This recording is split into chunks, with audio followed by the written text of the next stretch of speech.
Video like जरूर कर लीजिए और ऐसे वीडियो लगातार फ्री में पाने के लिए चैनल को तुरंत सब्सक्राइब कर लीजिए और बेल आइकन को जरूर टैप कर लीजिए ताकि आगे भी सारे वीडियो आपको मिलते रहे। यूट्यूब में फॉलो करते हैं तो प्लीज ये वाला फ्री टेलीग्राम चैनल जरूर ज्वाइन कर लीजिएगा। सारे नोटिफिकेशन, सारे अपडेट यहीं पे आते हैं, ध्यान रखिए। Hello everyone, welcome you all to study for civil services. और आज अपनी डेट है 26 फरवरी। 26 फरवरी के अगर आपको करंट अफेयर्स चाहिए तो ये हमारी ग्रुप है, इनको आप ज्वाइन कर सकते हो। बट ये ग्रुप जो है वो पेड है, लेकिन ये वीडियो लेक्चर्स आपके लिए टोटली फ्री है। आप चाहो तो हमारा टेलीग्राम चैनल भी ज्वाइन कर सकते हो, जिससे आपको काफी ज्यादा अपडेट्स और करंट अफेयर्स की इंफॉर्मेशन टाइम से मिलती रहेगी। वहीं आज के हमारे हैं इम्पोर्टेंट 5 आर्टिकल्स, जो कि सबसे पहला है अनुसूचित जाति जो एससी हैं उनकी कैसे इंडियन गवर्नमेंट रक्षा कर रही है, या फिर नई स्कीम्स कौन सी इंप्लीमेंट हुई हैं। इंडिया का nutrition power house, Asia specific challenges SDG, very very important. Recently अभी एक जो है वो रिपोर्ट कह लो या इंडेक्स कह लो रिलीज हुआ है। ये इंडेक्स अभी कैसे हमारे लिए इंपॉर्टेंट होगा वो पढ़ेंगे। उसके बाद इंडस्ट्रियलाइजेशन के बारे में पढ़ेंगे। फिर सेंचुरी जो है हमारी इंडिया में बनी हुई, उनके क्या स्ट्रगल्स है। तो सबसे पहला हमारा आर्टिकल है एससी के ऊपर, क्योंकि रिसेंटली अभी हमारी जो नेशनल कमीशन फॉर एससी है, मतलब कि राष्ट्रीय अनुसूचित जाति आयोग ने अपनी रिपोर्ट प्रेसिडेंट को सौंप दी है, जिसमें उन्होंने ये बताया कि हम लोग एससी पीपल के लिए कंजर्वेशन स्ट्रैटेजीज क्या अपना सकते हैं। तो ये वाली रिपोर्ट जो है वो वाइस चेयरमैन को दी गई थी। वाइस चेयरमैन ने प्रेसिडेंट हमारी द्रौपदी मुर्मू को सबमिट करी है, जिसमें इस पूरे के पूरे साल भर के लिए क्या क्या इनिशिएटिव्स लिए गए हैं, उसमें क्या इम्पैक्ट पड़ा था, क्या और बेटर कर सकते हैं, वो सारी की सारी चीजें लिखी गई थी। तो अभी रिसेंटली रिपोर्ट सबमिट हुई है, तो ये पूरा का पूरा कमीशन हमारे लिए न्यूज में आ गया है। ये कमीशन जो रिपोर्ट सबमिट करती है, क्या ये कहीं कॉन्स्टिट्यूशन में लिखा गया है? तो बिल्कुल, national commission for scheduled caste बनाई जाएगी, ये आर्टिकल 338 में लिखा गया है। तो ये आर्टिकल 338 में जो लिखी गई है, ये प्रेसिडेंट बनाएंगे और प्रेसिडेंट को ही रिपोर्ट सबमिट की जाएगी, ऐसा सब लिखा हुआ है। और यही सेम चीजें हमारे स्केड्यूल कास्ट के आर्टिकल में भी लिखी हुई है। और इन रिपोर्ट के अकॉर्डिंगली स्टेट और यूनियन गवर्नमेंट अपने डिसीजंस लेगी, एससी पीपल के बेनिफिट के लिए काम करेगी। कैसे प्रोटेक्शन देनी है, वेलफेयर कैसे देना है, उनको इकोनॉमिकली फायदा कैसे पहुंचाना है, वो सब उनको देखा जाएगा। आर्टिकल 338 में पहले जो है वो ये कॉन्स्टिट्यूशनल बॉडी थी हमेशा से ही, और इसी में ही एसटी पीपल के लिए भी प्रावधान हुआ करता था।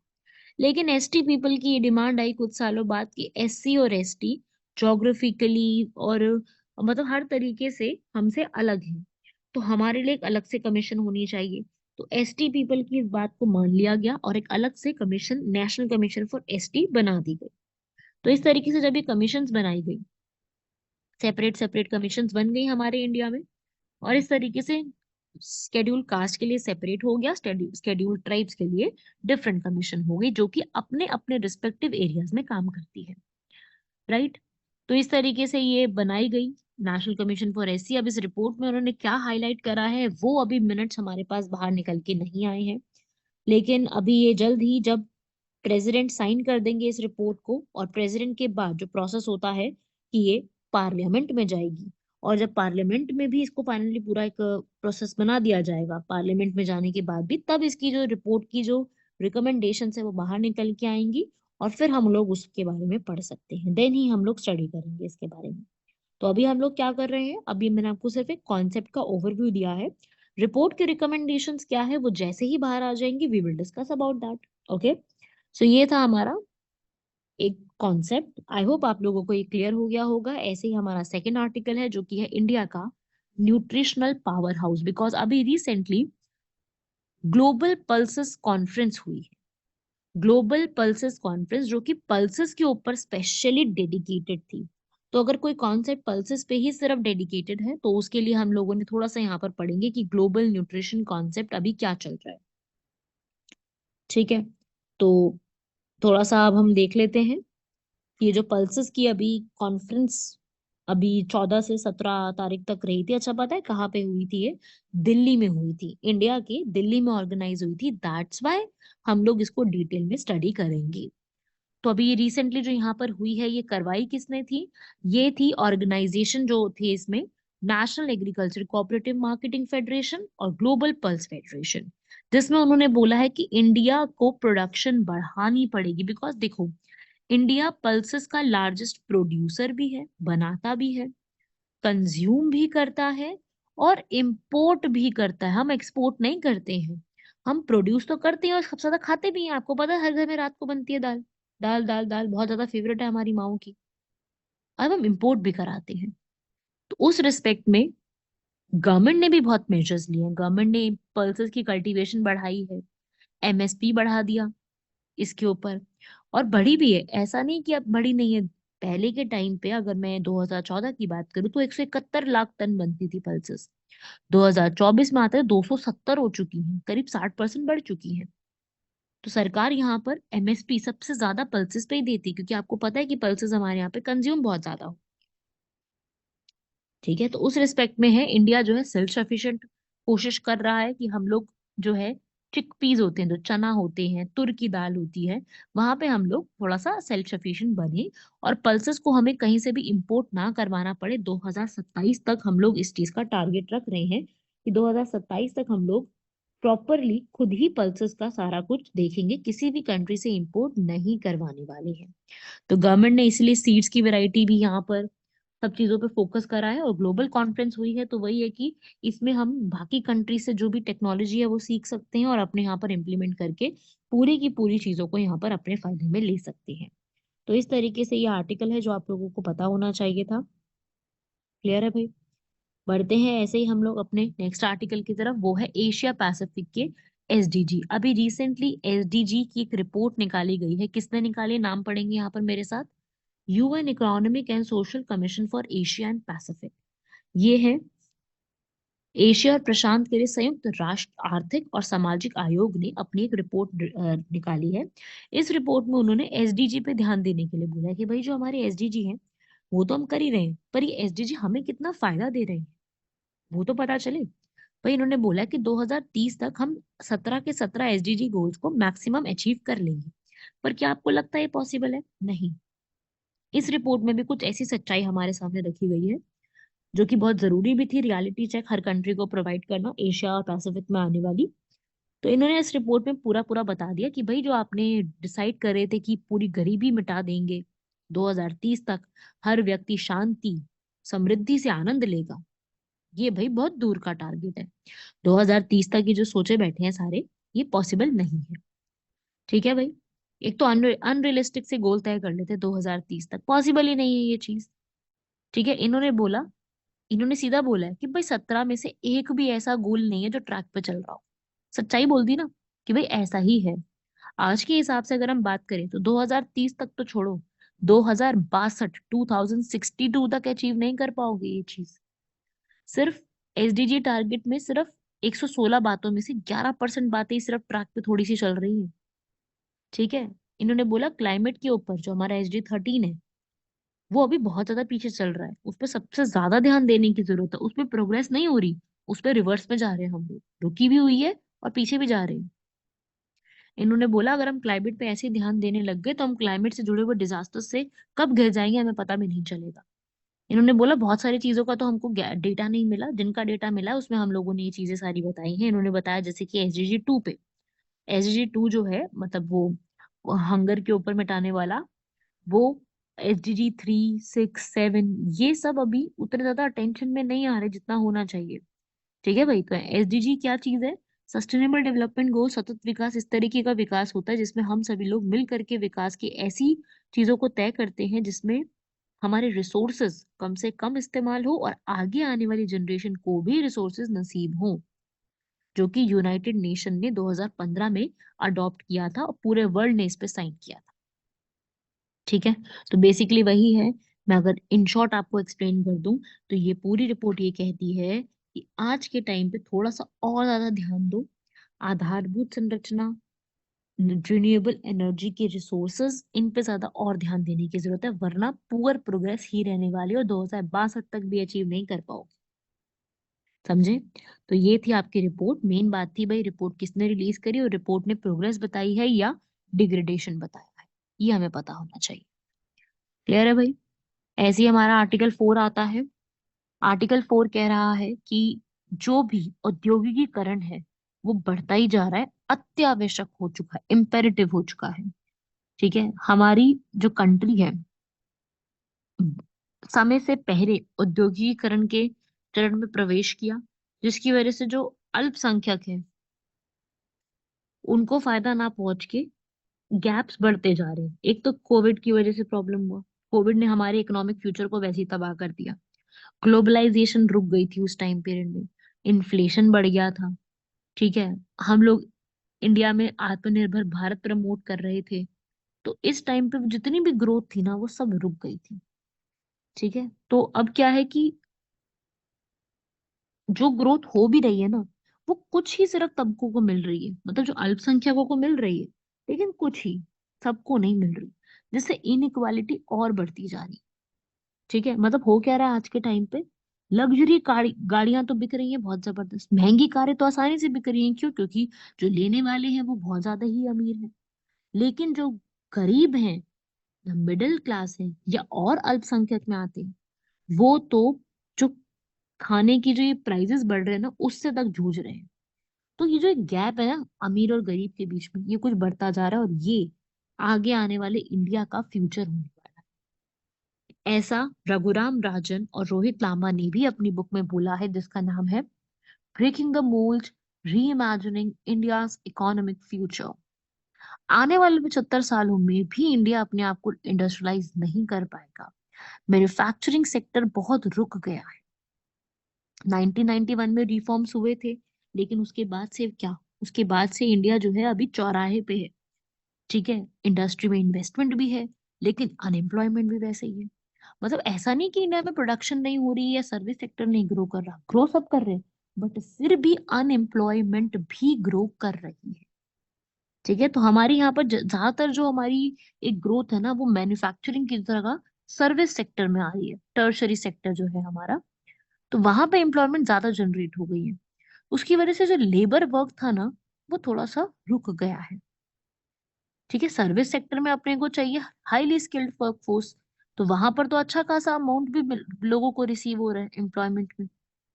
ठीक है, तो इस तरीके से है ये एक कॉन्सेप्ट जो आज के टाइम पे रिलीज हुआ है।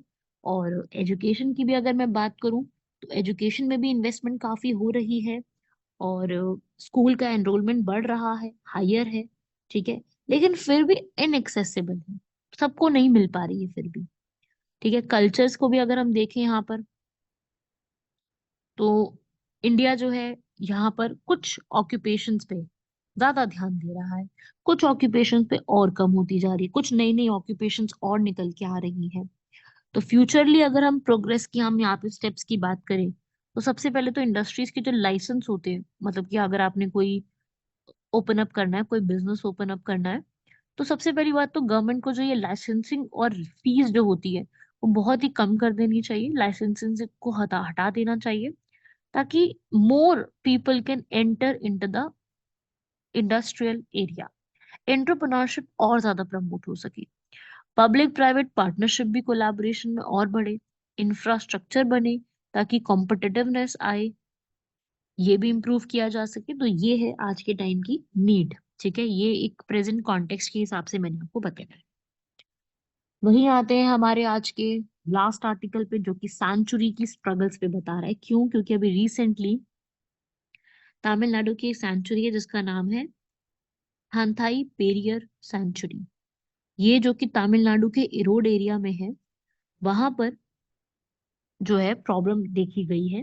हुआ क्या है, यहाँ पर अगर वो सेंचुरी प्रॉपरली फेंस और सारी चीजें नहीं होती है उस सेंचुरी में, तो वहां पर रहने वाले जो शेड्यूल्ड ट्राइब्स हैं, जनजातीय लोग हैं, और जो वहाँ पे लोग हैं उनको प्रॉपर फायदा नहीं मिल पाएगा। ठीक है, क्योंकि हमारे गवर्नमेंट ने 2006 में फॉरेस्ट ड्वेलर्स का एक एक्ट बनाया था कि भाई जो भी जनजातीय लोग जंगलों के आसपास रहते हैं उनके पास क्या अधिकार है जंगलों से लेकर के। तो उन्होंने पूरे अधिकारों की लिस्ट बनाई थी, जिसमें तमिलनाडु उसको अभी तक इम्प्लीमेंट ढंग से कर ही नहीं पाया, जबकि तमिलनाडु का बहुत बड़ा एरिया है वाइल्ड लाइफ सेंचुरी में। जैसे अभी ये सेंचुरी है, इसका 80,000 हेक्टेयर जो है वो थांथाई पेरियार वाइल्ड लाइफ सेंचुरी के नाम से रिजर्व्ड है। ये जो है सत्यमंगलम टाइगर रिजर्व और माले माहेश्वरा टाइगर रिजर्व के बीच में लोकेटेड है। ठीक है, वहां पे जो है हुआ क्या है, तमिलनाडु की सरकार ने क्या किया है लोगों के साथ कि 6 ट्राइबल पीपल जो है ना, वहां के 6 ट्राइबल फॉरेस्ट विलेजेस हैं, 6 लोग नहीं है, 6 गांव हैं, उनको यहाँ पर उस सेंचुरी से बाहर निकाल दिया कि भाई ये एरिया आपके एरिया में नहीं आता है, आप यहाँ नहीं रह सकते। ठीक है, और इस वजह से जो है वहां पे नई प्रॉब्लम शुरू हो गई, और ये बोला है कि भाई जो भी वहां पे चरवाहे करवाने के लिए आते हैं ना वहां पर, हमारे जो ग्रेजर्स होते हैं, पेस्टोरर्स होते हैं, वो वहां पे चरवाहा जो है अपनी भेड़ बकरियों का, कैटल्स का नहीं करवा सकते। तो इस तरीके से इन्होंने ये सारी बातें यहाँ पर रखी है, इसीलिए ये चीज न्यूज में आ गई। असल में हमारे इसमें से जुड़ा हुआ अ, मतलब एक एक्ट भी है हमारा, वाइल्ड लाइफ प्रोटेक्शन एक्ट 1972, जिसके तहत हमारे भारत में जितने भी सेंचुरीज हैं, जितने भी नेशनल पार्क्स हैं, वो सब बने हुए हैं यहाँ पर। ठीक है, तो इस तरीके से नेशनल पार्क्स और वाइल्ड लाइफ सेंचुरीज इस तरीके से बने होते हैं। यहाँ पे कलेक्टर जो वहाँ पे बनाया जाता है वो पूरा यहाँ पे देखता है कि किस तरीके से हम लोग राइट्स देखेंगे, नेशनल पार्क और सेंचुरी वगैरह बनाएंगे, क्या लोगों के पास अधिकार होंगे। इससे जुड़ा हुआ हमारे पास एक एक्ट भी है जहाँ पे शेड्यूल्ड ट्राइब्स के लोगों को पूरा अधिकार मिलता है अपने एरिया को प्रिजर्व करके रखने का। तो इस तरीके से ये एक लॉ बनाई गई थी, और तमिलनाडु के हिसाब से वहां पर काफी सारे ऐसे एरियाज थे जो उस पूरे बाउंड्री के बीच में आते थे, जहाँ पे नेशनल पार्क वगैरह बनाया उस बाउंड्री में काफी सारे एरियाज आते थे। ठीक है भाई, तो इस तरीके से यहाँ पर ये पूरा एक आर्टिकल था, इसको भी दिमाग में रखिएगा। ऐसे ही अब हम आज के क्वेश्चंस पे पढ़ते हैं, जिसमें हमारा फर्स्ट क्वेश्चन है वो है सीताकल्ली पे। अब ये सीताकल्ली क्या चीज है? सीताकल्ली एक तरीके का डांस फॉर्म है।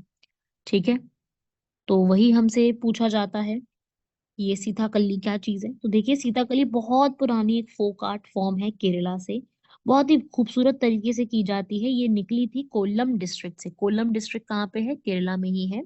ठीक है, तो केरला में ही ये जो है पेरिनाड एक इलाका है, 150 साल पुरानी ये एक कंपूरी है, जो कि विडार और पुलायार कम्युनिटीज ने स्टार्ट करवाई थी। ठीक है, तो यहाँ पर आपकी स्टेटमेंट बिल्कुल सही लिखी है, आपको पता होना चाहिए। सीताकल्ली ये देसिंगाड केरला परिनाड से परफॉर्म की जाती है। ओनम में ज्यादातर इसको लोग परफॉर्म करते हैं। दलित आर्टिस्ट लोग जो है वेदा और पुलैया कम्युनिटीज के परफॉर्म करते हैं इसको, जो अपनी वन यात्रा से लेकर के अंधर धर्म तक पूरी की पूरी स्टोरीज को यहाँ पर दिखाते हैं। ठीक है, तो ये भी एक आर्टिकल न्यूज में था, इसको रिवाइव करने के लिए स्टेप्स लिए जा रहे हैं। इसके लिए हमको ये पूरा पता होना चाहिए। इसमें सॉन्ग, एनर्जेटिक, बहुत बहुत चीजें बढ़िया, मतलब बहुत अच्छे तरीके से करते हैं इसमें। हमारे श्री राम, माता सीता, लक्ष्मण, रावण, श्री हनुमान, सबको यहाँ पर इंक्लूड किया गया है। तो यहाँ पर एक पूरी आर्ट फॉर्म है सीताकल्ली, ये वाला आपको पूरा पता होना चाहिए। इसमें से एग्जाम में क्वेश्चन सीधा सीधा डायरेक्टली पूछा जा सकता है। क्लियर है? ऐसे ही आज का हमारा आर्टिकल है next, right to repair. Right to repair ये काफी पुराना आर्टिकल है, लेकिन न्यूज में था, इसलिए इससे मैंने आपसे क्वेश्चन पूछा। इंडिया में एक हमारे पास अधिकार है राइट टू रिपेयर। ठीक है, राइट टू रिपेयर अधिकार जो है वो ये कहता है कि कंज्यूमर्स जो होते हैं वो अपने जो जितने भी उनके डिवाइसेस हैं, वो खुद से उपभोक्ता जो है इलेक्ट्रॉनिक उपकरणों की मरम्मत और आवश्यक संशोधन करने की उनको अनुमति दे दी गई है। असल में यूएसए में ये एक्ट आया था, वहां से हमने इसको जो है वो अपने हिसाब से इसको किया है। तो राइट टू रिपेयर जो एक्ट है ये कंज्यूमर राइट के ऊपर है। आज का मेंस का क्वेश्चन भी यही है, तो आप इसको समझ लीजिए एक ही कॉन्सेप्ट में। राइट टू रिपेयर यूएसए से हमने बोरो किया है। ठीक है, तो वहां पर भी यही था कि कंज्यूमर जो है वो अपनी रिपेयर कर सकते हैं, अपने खुद के कंज्यूमर के इलेक्ट्रॉनिक डिवाइसेस को वो खुद से ही रिपेयर कर सकते हैं। ठीक है, ऐसा नहीं कि कोई मैन्युफैक्चरर है उस पर कोई बाउंडेशन लगा देगा कि भाई वो इसी से ही प्रोडक्ट खरीदेंगे, वो उनको वहीं आना पड़ेगा। ठीक है, और एप्पल जो है, एप्पल फोन्स जो है और जो उनके जो डिवाइसेस होते हैं, वो भी अब उपभोक्ताओं और तृतीय पक्ष जो थर्ड पार्टी होती है उससे यहाँ पर आपको ठीक कराने का अधिकार देते हैं। ऐसा होता है ना कि आप अगर आपको फोन में कोई प्रॉब्लम हो गई है या आपकी कोई इलेक्ट्रॉनिक डिवाइस में कोई प्रॉब्लम हो गई, तो आप जा करके किसी से ठीक करा सकते हो, खुद भी कर सकते हो उसमें जो भी प्रॉब्लम्स है आपकी। ठीक है, तो यहाँ से यूएसए से आया था, वहीं से हम लोगों ने इसको कॉपी करा है। ठीक है, तो इससे क्या होता है कि जो भी बनाने वाली फर्म है, मैन्युफैक्चरिंग जो फर्म है, वो आपको शेयर करेगी सारी डिटेल्स, प्रोडक्ट की डिटेल्स, ताकि हम लोग आगे चल के किसी थर्ड पार्टी से भी इसको ठीक करा सके। जरूरी नहीं कि हमेशा हम लोग ओरिजिनल मैन्युफैक्चरर के पास ही जाए। ठीक है, तो इससे क्या, थर्ड पार्टी जो सेलर्स होते हैं उनको जॉब्स मिलने की यहाँ पर, उनको सीखा तो उन्होंने जॉब्स ली यहाँ पर भी। यूएसए, यूके, यूरोपियन यूनियन, हर जगह पे राइट टू रिपेयर का अधिकार है। इससे स्मॉल बिजनेस बहुत ज्यादा बूस्ट होते हैं और ई वेस्ट जो है ना वो थोड़ा कम होता जाता है। हमारी पैसा भी बचता है ना, हमारी जो चीज हमने खरीदी उसका लाइफ स्पैन बन जाता है, उसको हम अपग्रेड कर सकते हैं, उसको हम रिसाइकिल कर सकते हैं। तो हम जितने भी हमारे फार्मिंग इक्विपमेंट्स हैं, मोबाइल फोन है, टैबलेट्स हैं, लैपटॉप्स हैं, ऑटोमोबाइल्स का है, वो सब हमारे पास राइट टू रिपेयर के अधिकार में आता है। तो ये है हमारा राइट टू रिपेयर। ठीक है, तो आज का क्वेश्चन भी कुछ ऐसा ही था, तो आप इसको पढ़ सकते हो। इससे फायदा क्या मिलेगा अपने कंज्यूमर्स को, वो आपको यहाँ पर एक्सप्लेन करना है। काफी इजी आर्टिकल है, इसमें कोई डिफिकल्टी नहीं है। आप पढ़ के देखोगे आपको इजीली समझ में आ जाएगा। क्लियर हुआ? तो ये थे हमारे आज के आर्टिकल्स। राइट एवरीवन, ये आप लोग पूरा का पूरा कंप्लीट कीजिए, लर्न कीजिए, लिखिए इसको, सारे के सारे आर्टिकल्स को। बाकी आप सभी लोगों से मिलते हैं हम लोग नेक्स्ट लेक्चर में। तब तक के लिए धन्यवाद, शुक्रिया, जय हिंद।